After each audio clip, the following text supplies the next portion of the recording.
Сооротуучу Кудай. 7 февраль.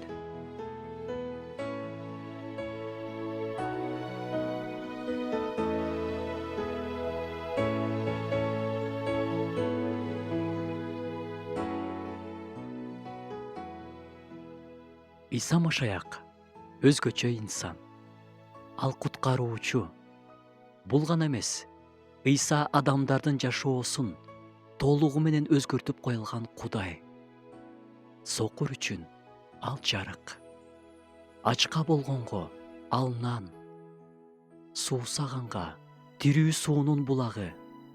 Оорулууга ал айыктыруучу. Зындандагыга ал эркиндик.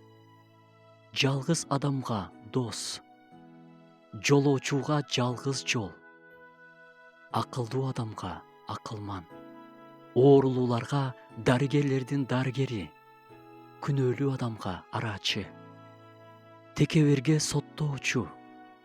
Чарчаганга тынчтык.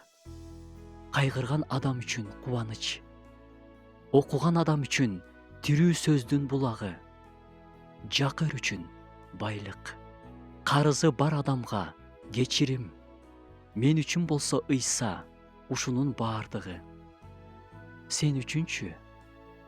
Иса сен үчүн ким? Бул суроого болгон жооптон ар бир адамдын түбөлүгү көз каранды. Ал сен үчүн куткаруучубу же соттоочубу? Куткаруучу катары кабыл алгың келсе, жүрөгүңдү ачып, аны жашооңо чакыр. Ал буга чейин жасап келген күнөөлөрүңдүн баарын кечирип, түбөлүк өмүр белек кылат.